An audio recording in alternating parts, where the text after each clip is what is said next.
boom, boom, boom, boom, boom, boom. It's a new bat night. Same bat time, same bat channel. Another episode of Dynasty Theory now coming at you 9 o'clock Eastern time every Thursday. Every Thursday. Mitch, what's wrong? There's a new layout, and it's kind of throwing me off, right? You know what's throwing me off? I got to change the top that says live every Tuesday night. I can see that. Oh, my gosh. All right, anyway. Mitch, what's up, man? We're starting with you tonight. New night. New a little change in the intro. It's just, I would like to say it's nice to be back in Utah, but I could still use, another month or two in Cancun. But, I'm back on the show, so that's a plus. Been looking forward to this, especially what we're talking about tonight. Like, we actually get to break down quarterbacks and stuff, and I'm excited for that. Yeah, the next few weeks, we kind of have it laid out. A lot of the guys that we talk about this time of year, it's the young guys, it's the rookies. But now is a really nice time if you could plant your flag on certain veterans. This is a great time to go out and acquire. Speaking of veterans, the elder statesman of the group, barely though. Mitch, you're not far behind. Dan, what's going on, man? Man, a little 90s fantasy football talk before the show, and he's put me into veteran status, man. Hey, I'm pumped to talk quarterbacks today. I mean, last probably 2-3 seasons especially, I've been fascinated with the quarterback topic. But before we get into it, JP, I'm glad Mitch brought up, he's back in Utah tonight, because you reminded me of something. I was thinking of you yesterday, Mitch. The missus came home from a day of teaching at school, and one of her students is moving. So she goes, honey, where are you moving to? Where are you going? This is 4th grade elementary. Going to Utah. Oh, poor thing. So she goes, really? What brings you, what has you going to Utah with the family? And she goes, we're going to be closer to God. I didn't know if they meant closer to Mitch Sorensen, JB, or, where they were going with it. But that's fair. Don't feed his ego. Anyway, like we talked about to kick off tonight's show, some veteran talk. And tonight really focusing on the quarterbacks. Guys, I have our schedule laid out for what, 2.5 months? 2.5 months? At least, yeah. And as soon as I made the schedule, which was, I think, Monday night, Tuesday rolls around, and as I've been doing on Tuesdays, hey, guys, I want to push the show. And then I said, listen, let's just bump it to Thursday every week. And these two gentlemen were accommodating. But anyway... But hey, for our listeners, before you go, JB, just know that everything is fluid in Dynasty Theory. The good news is it'll never get dull, it'll never get boring, and we'll always keep you on the edge of your seat. But Mitch and I are well aware that JB's 8-month laid out schedule and change Tuesday, Thursday nights. That changes like the weather that we're all experiencing, I'm sure. As soon as John sent that little, this is what we're going to do for the next 3 months, I'm like, I bet it doesn't last for 2 weeks. But it's nice to see it on paper. Hey, we're good. We're good. Maybe a new channel in the Discord. We could wager on John's schedule making and topics, over unders. Yeah, I know. Anyway, Mitch, we got some great questions and some great prompts here from the folks in the Dynasty Theory Discord. This was a fun one. You're building your dynasty roster. Who is the worst quarterback that you feel comfortable going into this 2024 season as your quarterback one? So again, but from a dynasty perspective, so your dynasty quarterback one on your Superflex team. Right. And we could come out and say, I want Justin Herbert. And of course, we would all love to have those top guys, right? But for me, it's going down to the Tua type.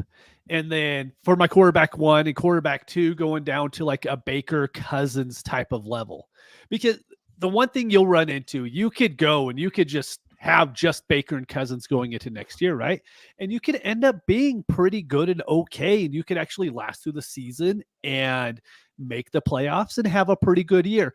But the problem is going into 2025, going into 26, we've seen how hard it is to trade for the upper echelon quarterbacks, right?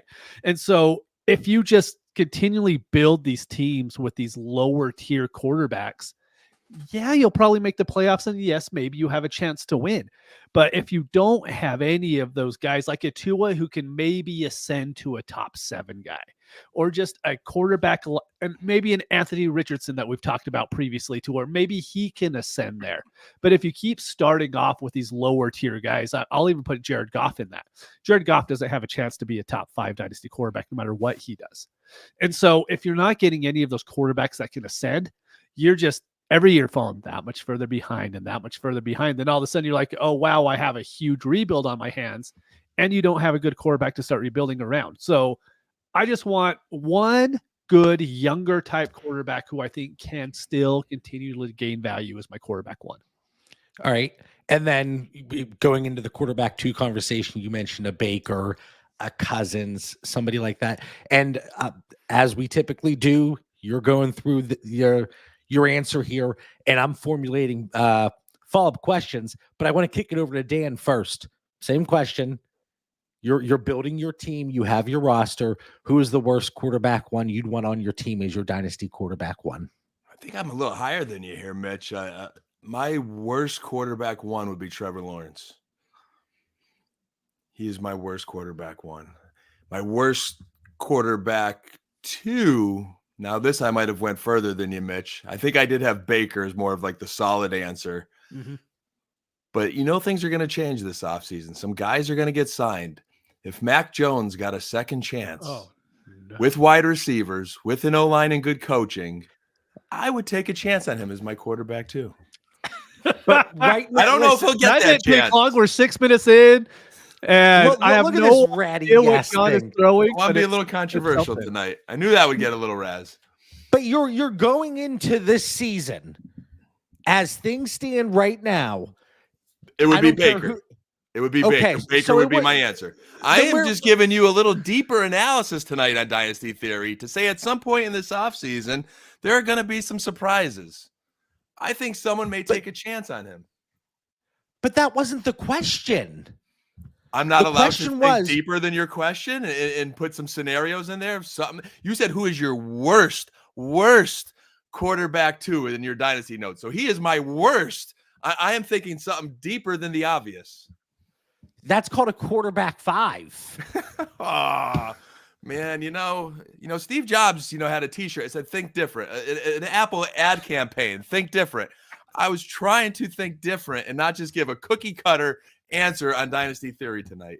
Different isn't always right. Different isn't always right. So, Mitch, I want to kick it back to you. Yeah. The way that you build your teams, and we always talk about like the get the higher end quarterbacks, then build around them. But you mentioned a Baker Mayfield, a Kirk Cousins as the guy that you really feel comfortable going into the season as your quarterback 2 on your roster. Does that change depending on how many other quarterbacks you have? Definitely. I mean, I've mentioned this right after the season is I think I built a lot of my rosters wrong this year by only going with a 2 quarterback build. So I was sitting there, let's say I had Tua and I had Cousins on a team, then Cousins got hurt. All of a sudden I have to go get another one. And so for me, if I'm going in with like a Baker or a Cousins as my quarterback 2, you could 100% know going into 2024, I'm going to have a 3rd quarterback on my team, because as much as we're saying Baker, I mean, there's a chance that he doesn't get a contract extension with the Bucs, and all of a sudden it's not Baker anymore, right? It's somebody else. Maybe it's Mac Jones, like what Dan brought up. But if a guy like that is my quarterback 2, he's not going to be one of the only 2 quarterbacks on my roster. And so like that would be, additional context. Maybe you're going in with, let's say you have Justin Herbert at quarterback, just because you mentioned his name earlier. And then you're bringing in like a Cousins, a Carr, a Mayfield. Like you'd feel confident and comfortable with that build and having those guys. And now Dan is throwing the petty red flag. I know this is just going to be all right. What do you got, Dan? What are you throwing the flag? No, this flag isn't for Mitch. Mitch just gave some good analysis there. This flag's for you, JB. This is a John Bauer red flag, because when you asked Mitch that question and after he gave analysis, you used the word comfortable. I am challenging the word comfortable with QB2, because if either of you guys look at your dynasty rosters, I want you to tell me how many you feel comfortable. There are definitely going to be some, but let me rephrase that. Your worst QB2. Do you feel comfortable with your worst 2 BQs on your Dynasty rosters. I can't even talk now. I'm Wait, did fired he up. just get a 2BQ? Can't even talk now. You got me rattled, Bauer. No, out of my 94 Dynasty rosters, Lord. I'm sure there are a few where I was going into last season feeling a certain way in the build, and maybe it's a you're him and Han. Listeners in the chat room right now, John Bauer is not comfortable with all of his QB2s on his Dynasty rosters. I'm telling you I'm not. But let's say can I speak? So Mac Jones cannot become a possibility on any of your Dynasty rosters as your QB2? As your worst case scenario? I don't know if I'm out of the 94 teams. I don't think I have a situation where Mac Jones is currently my quarterback 2. I don't think. But I'm saying if he landed a job, he could be. If I was going to throw an analogy out there, but tonight I'm going to keep it PG. Yes, if he lands a job, sure, he could be a quarterback Thank too. you. That's all I have, Your Honor. Thank you. But so then if you go with the 2 quarterback build, you would certainly want to elevate up. Like, you're not going to feel comfortable. I am shook. You're not going to feel comfortable or even pushing the envelope like Dan said, if you're going in with a higher end quarterback and then a Baker Mayfield and nothing. Like, I'm not going to sleep well at night knowing that. That's when I'm going to want to double up that quarterback 2 position. So we talk about the worst quarterback 2 you would want on your roster, or worst quarterback as your quarterback 2. I think that's a fair range. I like if Derek Carr is your quarterback 2, that's right around the point of, oh God. I have some of those. I do too. I felt that way all season. Certainly Russell Wilson. A lot of those builds where I have the Russell Wilson type as the quarterback 2, maybe an Aaron Rodgers, depending on how I built the rest of my roster. I can't wait to get to that. Dan, and we're going to get to some of those veterans here in a second, but let me throw another follow-up question to you. Does the way the rest of your roster is built, or does your future pick situation, does that come into play with the way you build to answer this question? You look at this is the worst quarterback 1 I'd want. This is the worst quarterback 2 I'd want. Does the way the rest of the roster and your picks, does that come into play at all? Yeah, I think it definitely did this season. I mean, we give the example, JB, of Derek Carr, and both of us having him on our roster as our worst case quarterback 2, or Russ Wilson. I'm sure Mitch has some examples too. We don't want them as our quarterback 2, but because of our roster construction, whether it is what draft capital we have to move out of that, or how deep we are at other positions, it's definitely a factor. I definitely love my rosters a lot more, those that do not have them. But in the same breath, I'm sure you also have some examples of some rosters that unfortunately that was our quarterback 2, and they were pretty good dynasty teams this season. Yeah.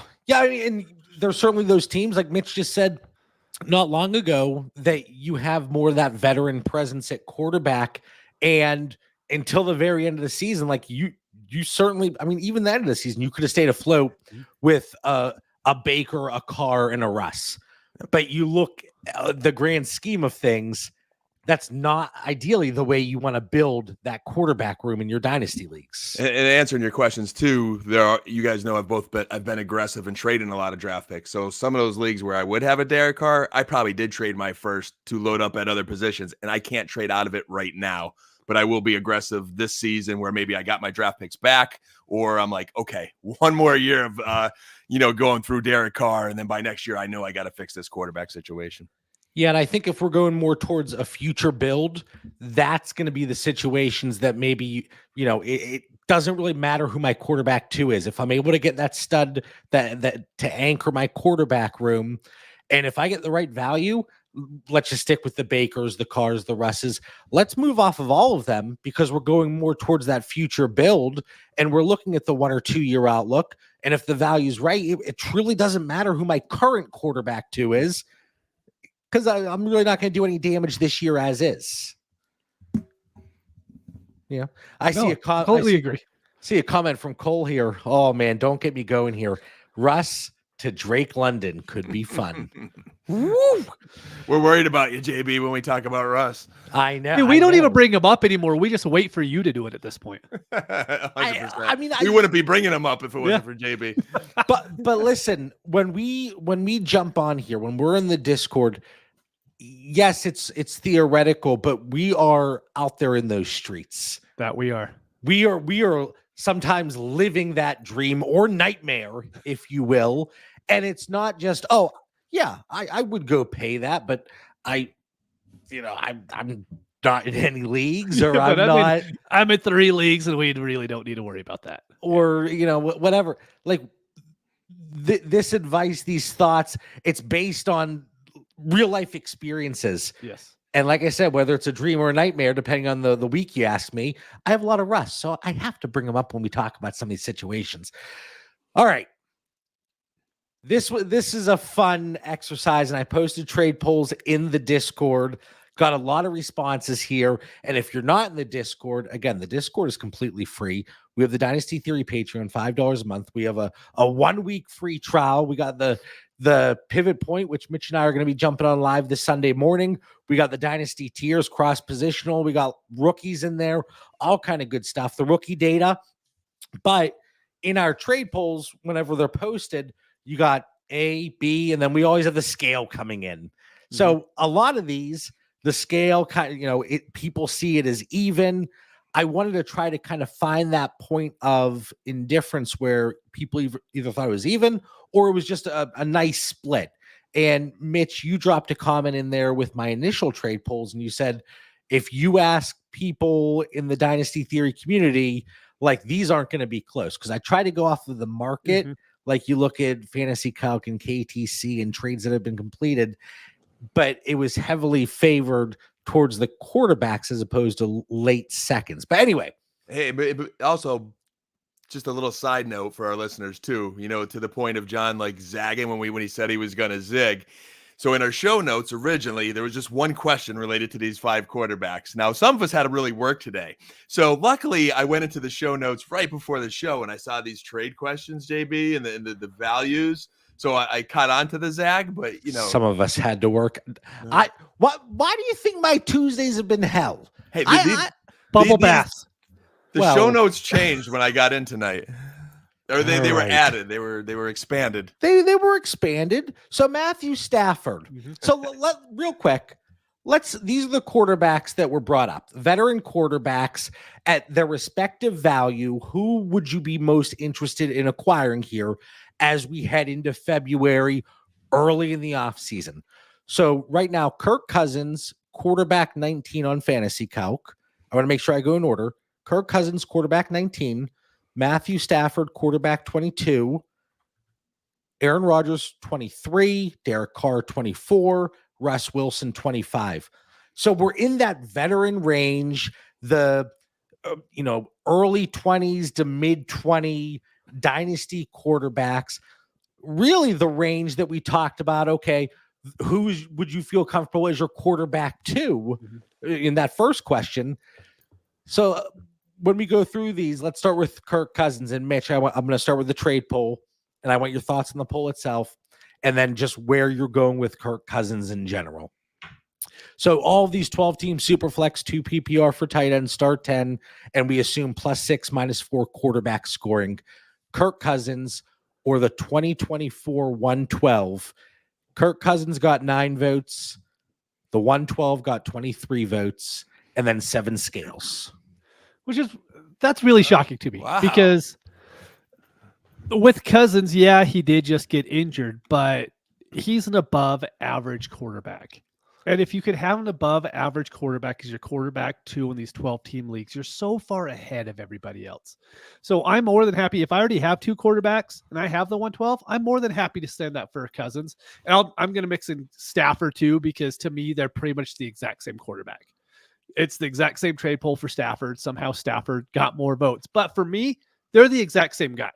And so I'm willing to go out and get either one of them for the 112. It's because I know for the next 2 or 3 years, I could slot them in as my quarterback 2, and I'm going to be getting very good weekly production. Yes, their value isn't going to go up like I talked about earlier, but they're very good. We're not hoping that this is Daniel Jones who's going to slowly ascend and work his way up. We don't, in this range, that's kind of what you're looking at. You're looking at the 35-year-old quarterbacks or the 26-year-old quarterbacks who aren't very good at being a quarterback, right? So give me the veteran guys who are going to give me a weekly advantage. If you're in the chat, if you're listening back to this, I would love to hear your thoughts and your comments, because these veteran quarterbacks, I feel like there's a very wide range. We see a comment in the chat from Geist. I got Russ and Daniel Jones. Yes, Russ and Daniel Jones for 210 value in a startup. I mean, as long as that's like a 24 210 and not like the startup 210, then I think that's great. Yeah, I think that's a fair assumption. And then, so Mitch, you would go Stafford and Cousins, yes, quarterback 19, quarterback 22 over that 112. And it is interesting because Stafford coming in a little bit lower, but like you said, getting far more votes and people seeing it as even compared to that value. Dan, what are your thoughts here on Stafford and Cousins versus that 112? Yeah, Stafford's the one I'm most interested in out of all these quarterbacks we're going to talk about for dynasty purposes, being that was the original question on your notes, JB. But I both of them, I would want the starting quarterback and not 112.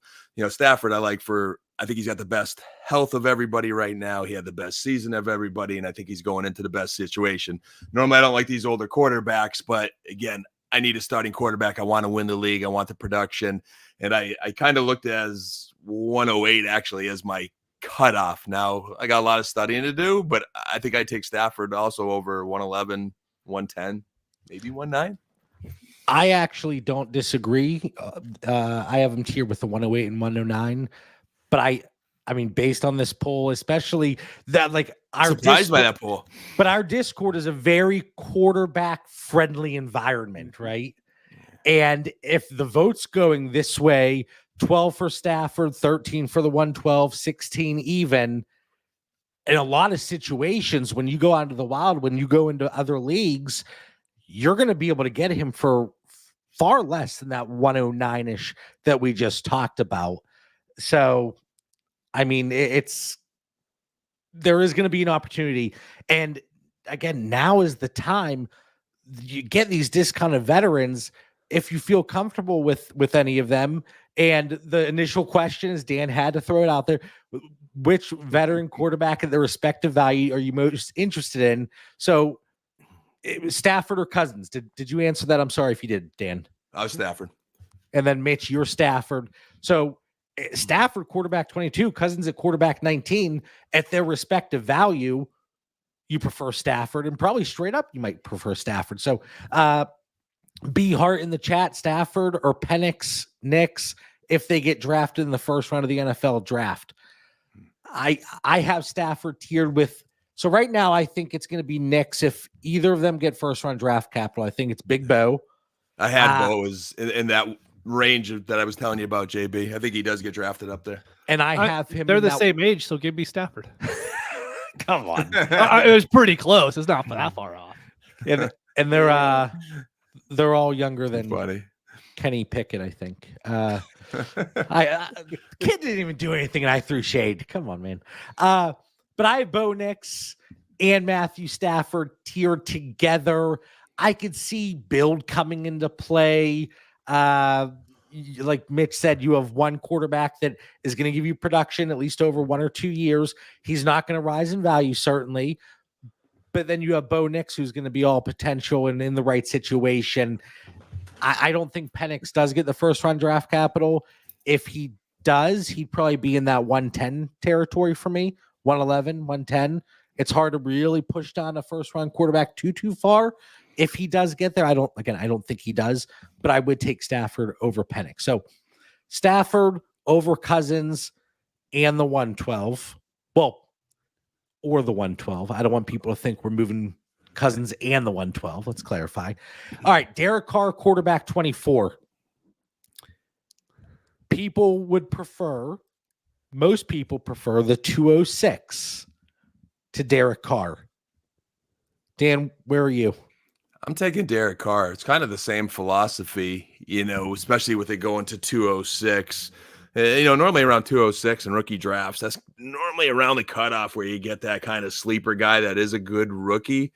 But we know Carr's going to be a starter again next year, and I would just rather have that than 206 at this point. I'm not giving away that starting quarterback as much as I want to throw up in my mouth another year of, the fragile Derek Carr. Mitch, don't look it up. Mm-hmm. In his last 4 games of the season, how many touchdowns did Derek Carr throw for, and how many interceptions did he have? The last 4 games combined. 8 and 1. 12 and 1. It's a nice finish. 3, 3, 2, 4. I'm not saying Derek Carr is going to be necessarily the answer to anybody's quarterback problems in your super flex league, but he's going to be, I think, one of those reliable quarterback 2s that can get the job done. Like 68% completion percentage, almost 4,000 yards, 25 touchdowns, 8 picks. Like, again, not a world beater by any means, but I think looking at it cross positionally, especially, I have Derek Carr and green on the sheets, not necessarily compared to other quarterbacks. I think he's valued where he should be, but overall, I think I'm a little bit higher on that range of quarterbacks when you go across. Like, I would take Derek Carr over Javonte Williams straight up. I have them tiered together. I would take Derek Carr over Nick Chubb, David Montgomery. I knew that was going to be a reaction. I knew. To JB's point, when we're drafting in Superflex and these quarterbacks go flying off the board, you're kind of stuck taking that Derek Carr, because if you don't, you end up with nothing. So you probably do take them before those running backs that JB's mentioned. Not saying JB's going to like it, but I think you have to do it. Look, I think with these Derek Carr, the next 2 quarterbacks you're bringing up, if you're walking into the season with them as your quarterback 2, you're in a lot of trouble. Like, I think price-wise, yes, I'd rather have Derek Carr than the 206. But I don't want Derek Carr to be my quarterback 2 and have to somewhat depend on him going into 24. If he's my quarterback 3, so be it. If I have Derek Carr on my team and then maybe a Bo Nix who gets drafted in the first round, then okay, with another stud quarterback to solidify the quarterback 1. If I could do that, then I'm okay.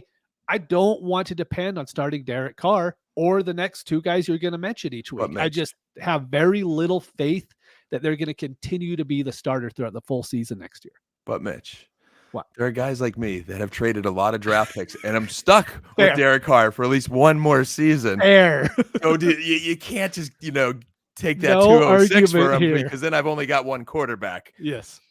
All right. So, Mitch, if the 206 is the cost here, yes, and it should be for all 3 of those quarterbacks here, Rodgers 23, Russ Wilson 25, Derek Carr quarterback 24, who do you prefer given the choice? I'll take Rodgers. I just think his higher end's higher than the higher end of Carr and Wilson for sure. But the reason why I'm taking all these quarterbacks over these picks is because we saw this year. There was backup quarterbacks who was playing for 4 weeks during the season that were getting traded for second rounders. You know what I mean? And these guys are all slated to start the full season, whether they do or not. But these guys are at least have the chance to. I mean, we're trading seconds for guys who maybe gave you a starting quarterback in the playoffs. And so for me, I think the price is just definitely on the quarterback side here. I might make you mad, JB. Like, I'm with Mitch. Aaron Rodgers is the same thing with Derek Carr. I'm not taking the 206. I think he's going to come back healthy, have a good season. But until I see Russ land, I'm taking the 206 right now because he's not in my plans. Like, I don't have him, so I'm not going to acquire him because I'm not sure he's going to start. Now, if I have a lot of JB rosters and I have Russ Wilson and I'm relying on him some capacity, I'm probably banking on him to land somewhere, hoping he is. And then, JB, I'm assuming you take Russ over the 206? Every day of the week. There you go. That's fair. That's fair. Every day of the week. We're opposite, but I get it. Different, but the same. You're catching on. See, John's saying this because he knows if he says the 206, he's going to get a whole bunch of offers for the 206. But He's going to have a lot of 206s sent to him for Russell Wilson. This He'll be goes loaded. back- Didn't he do that last year, JB? He was racking up those second-round draft picks. I have a lot of second-round draft picks this year, more than the number of first-round draft picks. I think the way it's played out over my entire portfolio. But this goes back to the point that we discussed at the beginning of the show, how we have, we have money on the table, right? Yep, without a doubt. If I truly believed that it was the 206, I would say, send me the 206. I want Russ over the 206. Shares alone, ladies and gentlemen. I will go buy more for the 206, and I will feel great doing it. You know, if you have Russ, you probably do have a lot of 206s. So that's fair. You could probably get 98 shares of Russ. Piss off. All right. So at their respective value, we've boiled it down to Rodgers over Carr and Russ and Stafford over Cousins. Mm-hmm. Now, what's crazy to me is Stafford quarterback 22, Rodgers quarterback 23. Is it safe to say all of us would go Stafford at current cost? Oh, yeah. Yes. Yeah. So but then would you rather pay the 112 for Stafford or the 206 for Aaron Rodgers? 112 for Stafford, no hesitation. Okay. Yeah. I still worry about the dysfunction with the New York Jets. All right. They're up there with Carolina with dysfunction. There's time for them to mess it up and not fix what's broke. All right. So Stafford over the 112 for you is preferable to Rodgers over the 206. Who takes your number 3 spot? Cousins for the 112, Carr for the 206, or Russ for the 206? Who do you prefer at value? Cousins for me. I mean, exact same reasons for Stafford. To me, they're the same quarterback, so I'd rather just have them. I agree. Even though there's still some uncertainty where Cousins is landing, we know where Derek Carr is, and I don't think anything's going to, really wow us in New Orleans that's going to raise his value by any means. All right. To decide between 4th and 5th, Mitch, do you prefer Carr or Russ? Carr. At cost. Carr. I mean, they're the same cost as Carr by a landslide. Not Russ. Remember those last 4 weeks, JB. Remember those last 4 weeks. I mean, I'm looking at my tiers. I have Carr over Russ. Don't patronize. I'm proud of you. I'm proud of you. No. Next time you see me, you're going to rub my head. Oh, good job, little buddy. You did it. Good job, Skipper. Hey, that's only like Mitch, 7 months away. Canton, Ohio, next convention. I'm going to do that. We had 2 more folks in the Discord, or at least 1 more say they were coming. Holler. Sweet. I wouldn't mess your hair, though, JB. I'd feel bad. It's too pretty. I just got a cut today. Looks good. It was fluffy and floppy. And if you came in at the wrong part of that conversation, you don't know what I'm talking about. My hair, okay? My hair. All right. So there we have our 5 veteran quarterbacks. Now, this is going to be, it could be kind of rapid fire-ish. In each of these groups, the first group, we're going to start with Dan, okay? In each group, which quarterback has the highest market value 1 year from today? So the name of the episode, Veteran Buys and 2025 Values. We have each other's phone numbers. We could text each other. We have our Discord group. We can message each other. Dan emails me and says, did you mean 2024 value? And I'm like, why don't you send me a fax or a carrier pigeon next time? Well, you put 25 values. So next season's 2024. So you're saying 2 years from now, not 1 year. There's a big difference. Although I did deserve the busting of the chops for the email, so I'll give you that. But the year thing threw me off. Dan, what's the date right now? It's 2024, which is the Super Bowl time, but the fantasy season, when it starts up, it's 24. So Dan, 1 year from today. Oh, it's like an in-between time, JB. It just got me a little. Head's not ready for this. Yeah, What? I don't know. All right, I'm with you. I get it. What is happening right now?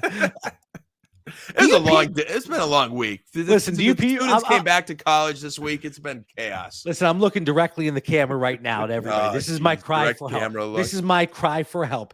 Do you see what I go through and why I am the way I am. Do you get it? This is why. Anyway, all right. 1 year from today, Dan, on January 25th, 2025, who has the highest market value in this group and who has the lowest? Jalen Hurts, Lamar Jackson, and CJ Stroud. Guys are killing me in the chat. I can barely answer this right now. The highest. This was the closest one. I'm gonna go Dynasty. I'm gonna go with Stroud. Okay, so Stroud will have the highest market value of the three. Very close. Who has the lowest? Jalen Hurts. All right. That was easy for me. So for you, you got Stroud, Jackson, and Hurts 1 year from today. It's those two that I probably struggle with it. It's like the 1 year from today, because after next season, Lamar's going to have another great season next year. So is Stroud. But then we're looking into the next year. Like if you said after 2 seasons, I don't know. I think after 2 seasons from now, JB, it's going to be clearly Stroud. I just think it's so close 1 year from now. Well, and that's why I wanted to go 1 year from now. And tied in the chat, always appreciate you jumping in. Stroud, even though that says Strode, Stroud, Lamar Jackson, Jalen Hurts. So he's on board with you, Dan. Mitch, where do you lie on these three? I completely agree with everything Dan said. Like, I think Lamar's going to have the better year next year, but for me, it's Stroud, then Lamar, then Jalen. All right. That'll be a quick transition here. Mitch, Joe Burrow, Justin Herbert, Anthony Richardson. Joe Burrow. I just think he's in the most stable position right now, and I think they're going to bring that team back, and he's going to kill it like he did, in 2022.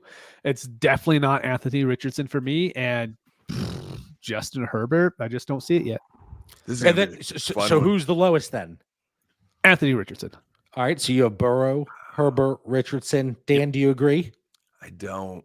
And again, it's one of those where I'm not like throwing a challenge flag, because I could totally eat crow on this and understand and say, hey, Mitch was right on. So there's no bad takes there by Mitch by any means. But I went Richardson the highest because those rushing quarterbacks, what he was doing while he was healthy, Colts seem to be trending up.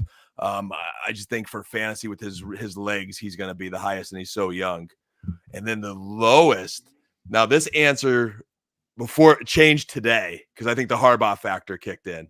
And I have Burrow as the lowest now because of injuries, because of a new offensive coordinator. I think the Harbaugh factor keeps Herbert out of the lowest spot. It's interesting. You two flipped there. You saw eye to eye the first time around. This time, not so much. Dan, now think of this. Yeah, you should just disqualify me now. I mean, like, this is one of them, like, if we were in a business meeting and, like, I would have to, like, bow out of the board vote because it's, like, my wife. You know? All right, how about I go first on this one? All right, Mitch. All right, Dak Prescott, Jordan Love, Justin Fields. Give the listeners some unbiased answer. It's Mitch. Dak Prescott. I mean, that's 100% right here. It's Dak. And really, it's because McCarthy's coming back. McCarthy, we've seen what Dak can do with McCarthy and with CeeDee Lamb now and with Jake Ferguson. I think he's going to have an extremely good fantasy year. Will they be a good team? I don't know, but they'll be very good fantasy-wise. I think Jordan Love is the closest to Prescott, and I don't even know what to do with Justin Fields at this point. So for me, he's the easiest, lowest of the three right now. That's tough. The highest, I'm with Mitch with Dak. Now, surprise. Full disclosure, I'm totally biased. So listeners, take Mitch's analysis and run with it. I normally wouldn't vote.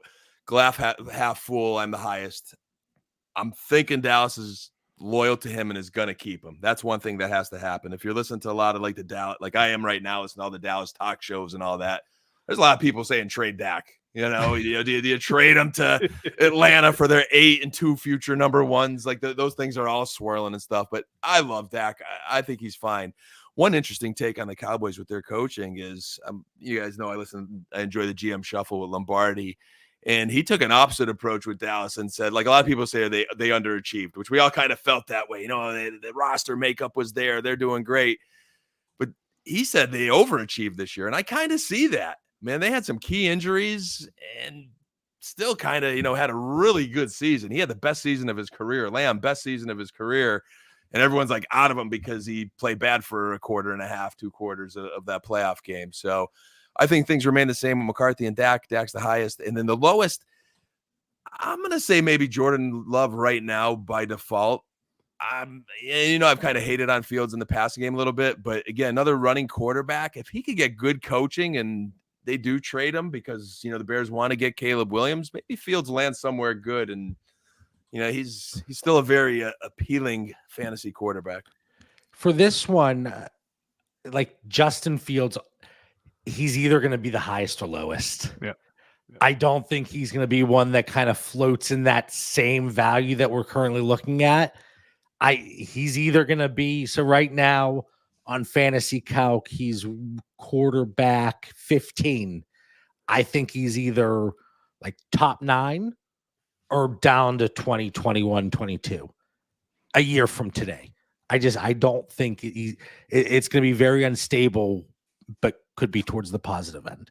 All right. I think everyone's drinking the Jordan Love Kool-Aid right now, and I get it. He impressed me. I like him, but that game, like versus Dallas and San Francisco, he is making a lot of throws off of his back foot. Maybe it is the coach in me kind of just throwing the ball up there. Cost them a game in San Francisco. I'm telling you, being a diehard Dallas fan, their defense, like Mitch Sorensen would have threw some touchdowns in that game versus Dallas. So, there could be a little regression. It might not be all roses like we're looking right now. All right, Dan. Trevor Lawrence, Kyler Murray, Brock Purdy. Trevor T-Law is my highest by far, and I'm going to say Kyler's my lowest. I'm not going to let him fool me. I'm not going to fall for that trap. I know there was some decent play. I'm aware they have a very high draft pick. So, there is he's another running quarterback, and we like that. Brock Purdy is suspect. He's shown some kinks in the armor lately, but there's still so much talent around him, and the Niners believe in him. So Kyler lowest, Trevor highest. Another disagreement. I'm going Brock Purdy. It's because I think he's in the best offense. I think they're going to bring everybody back. The Debo's kind of a little bit of a question mark if he's back with the right. That offense is going to continue to be very good. He's going to have another year learning from Kyle Shanahan. And remember, this past offseason, he didn't get all the first team work. Like they were, maybe Trey Lance is going to do it. And then Sam Darnold split some work for a little while. And so I think you give Brock Purdy this whole offseason learning everything he can from Kyle Shanahan. I think this offense is going to be amazing. And so that's why I have him the highest, and then Trevor Lawrence, and then Kyler Murray, just because I'm not the biggest Kyler Murray fan out there. All right. Final trio here, Mitch, Tua, Deshaun, Jared. Maybe I should go first on this one. Go ahead. Instead of the biased Lions fan, JB. All right, go ahead, Dan. And I'll have the same fun Mitch did. Jared Goff, the highest, man. I think he's a surprise highest, maybe. Mitch disagrees. I'm worried without the weapons. No Vic Fangio on D. The D maybe, takes a little decline and forces Tua to do a little bit more. Deshaun Watson's my lowest. I can't get on Watson. For me, I'm saying Tua is the highest. And the reason is because Jared Goff is probably going to lose Ben Johnson, right? So new offensive coordinator, maybe the Lions offense isn't as good as what it is this year. And Tua getting another year with McDaniel, I think it's like I just love that coach, right? And every year going into this year, they're like, what are they going to do when they actually start getting pressed? Are they going to have an answer for him? Boom, they had an answer. And I really think that coaching staff is so good, they're going to have more answers for Tua. And as long as he has the answers pre-snap, I think he's an extremely good quarterback. And so for me, it's Tua, then Goff, and Deshaun Watson shouldn't even be named with any quarterback that we've mentioned already, to be honest with you. What concerns me with Tua, Mitch, is when he's not good pre-snap, when he doesn't have his weapons, he's a very bad quarterback. You're right. Something that just changes when he doesn't have that. Yeah. So I'm just a little worried. I think there'll be some ups and downs. Yeah. So the actionable takeaway here with these 5 groups here, they're all valued very similarly right now. When we were going through this exercise, if you truly felt strongly one way or the other on any of these trios, and just an example, you feel like Joe Burrow is going to be the lowest of that 3 a year from now, and you have him, maybe that's when you look to pivot towards an Anthony Richardson or Justin Herbert plus any of those groups, so I think that's the actionable takeaway. And plant your flag, have a formulated take, And whether it agrees with Dan, Mitch, or C, none of the above, that's the opportunity there as we head through this offseason and we kind of put our time traveling hat on and look just 1 year into the future, not 2 or 10 or whatever year Dan was looking at. All right, very quickly. Mitch, we're not doing this one quickly. This is my favorite question. Which of these 3 2024 rookie quarterbacks is the most likely to bust? And then we got a follow-up question here.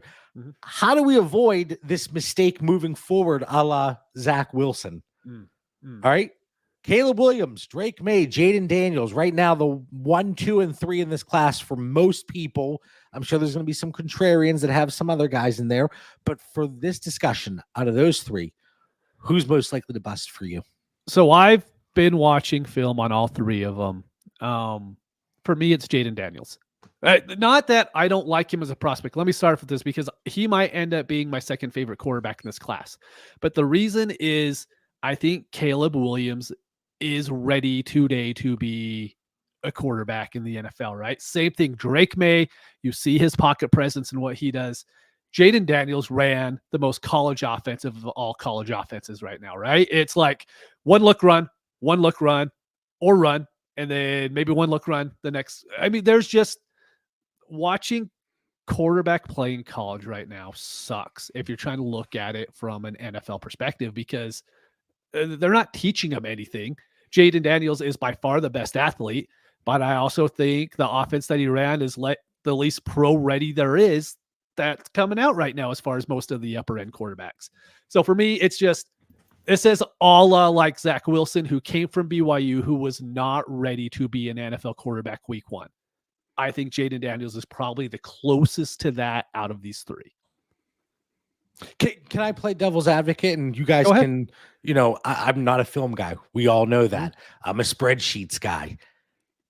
But I know a lot of the concern with any like Ohio State quarterback coming in, it was with Justin Fields, it was with CJ Stroud. Like it's like you look at your first option. Go to their second option. Yeah, you don't need to go to your second read really.